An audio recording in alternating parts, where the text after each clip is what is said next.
बिस्मिल्लाहिर्रहमानिर्रहीम। आप देख रहे हैं वारिस इलेक्ट्रॉनिक्स यूट्यूब चैनल और मैं हूं मोहम्मद वारिस। दोस्तों, आज की वीडियो में हम आपको बताएंगे कि ये जो रेडियो सेट है पैनासोनिक कंपनी का है, जापानी रेडियो है। इसमें मसला ये होता है कि आप अगर सेल डालें इसमें तो ये सेल जल्दी ख़त्म कर देता है।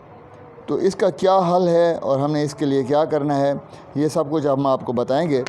लेकिन अगर आपने अभी तक हमारे चैनल को सब्सक्राइब नहीं किया तो प्लीज़ हमारे चैनल को सब्सक्राइब कर लें और बेल आइकन के बटन को भी दबा दें ताकि हमारी आने वाली वीडियोस भी आप तक बाकायदगी से पहुंचती रहें। तो दोस्तों, इसमें जो हमारे सेल होते हैं वो जल्दी ख़त्म होते हैं। पहले मैं आपको बता दूं कि ये रेडियो जो है, ये देखें जी, इसमें 2 सेल आते हैं।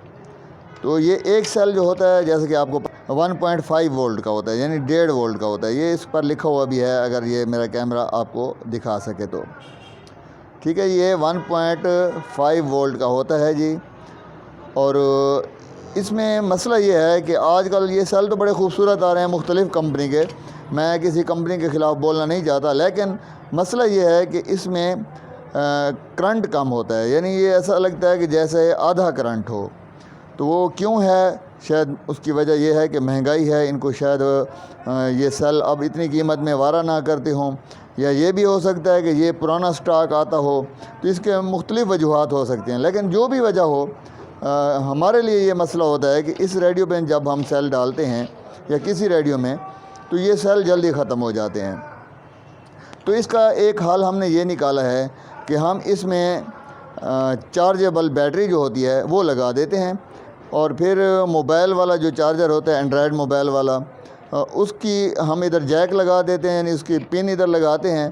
तो वो अंदर जो सेल है होता है चार्जेबल, वो चार्ज हो जाता है और रेडियो काफ़ी टाइम तक चल जाती है। और जैसे ही वो सेल ख़त्म होता है तो दोबारा इसको चार्ज करना पड़ता है।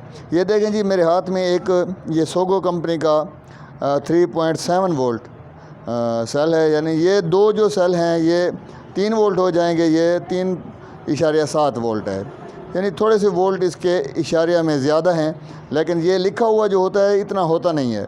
ये भी मैं आपको बता दूं, ये सेल इंशाल्लाह सही काम करेगा इसमें और रेडियो को भी कोई नुकसान नहीं देगा।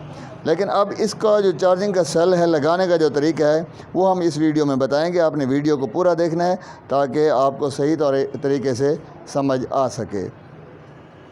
जी दोस्तों, इसमें हमें जो कंपोनेंट ज़रूरत होंगे उसमें ये एक क्यू मोबाइल वाला जैक ज़रूरत होगा, ठीक है। और एक जो है हमें एक रेजिस्टेंस हमें चाहिए होगी, ये 1K की भी लगा सकते हैं और 1.5K की भी लगा सकते हैं, ठीक है।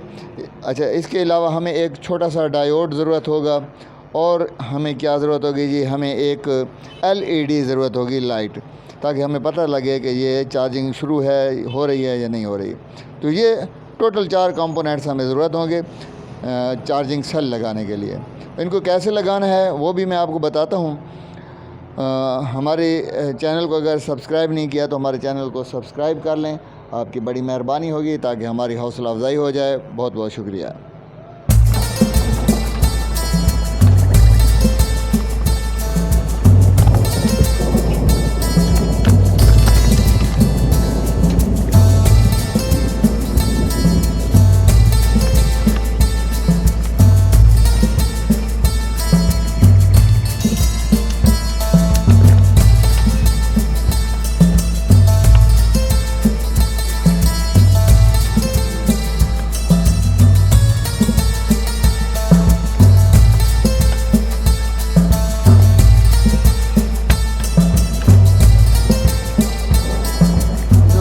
ये रेडियो अब चार्जेबल सेल पर चलेगी, और यहाँ पर हमने इसका ये क्यू मोबाइल वाला जैक लगा दिया है, ये साथ में LED लगा दी है।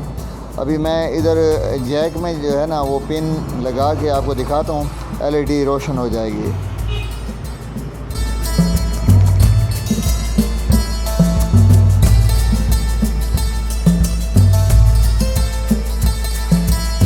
अच्छा, इसमें उल्टा सीधा होता है, वो आपने देखना होगा। ये देखें जी, ये चार्जिंग शुरू हो गई, ये निकालता हूँ, ये बंद हो गई, ठीक है। और जब ये सेल इसके अंदर है चार्जेबल, उस पर ये LED जो है रोशन नहीं होगी, सिर्फ चार्जिंग के वक्त होगी। अब आपको मैं बता दूं कि मैंने सेल कहाँ पर लगा दिया। ये देखो जी, ये सेल हमने चार्जर पर लगा दिया है और ये स्प्रिंग और इसको आपस में मिला दिया। ये सेल निकल भी सकता है, आप चेंज भी कर सकते हैं। और इस पर टाँके मैंने नहीं लगाए, बल्कि वही अपनी जगह पर जिस तरह बड़ा सेल लगता है ये लग गया है। और अब जो है ये सेल अगर आप इसको सही तरीके से चार्ज करें तो तकरीबन 10 दिन चलता है। उसके बाद आप एक रात के लिए फिर चार्जिंग पर लगा दें, फिर 10 दिन चलाएं और रेडियो जो है वो बेहतरीन चलेगी। ठीक है, अब मैं आपको इसका डायग्राम जो है वो भी बना कर दिखाता हूँ कि ये इसके कनेक्शन मैंने किस तरह किए हैं कि जो है LED सिर्फ चार्जिंग के वक्त रोशन होगी।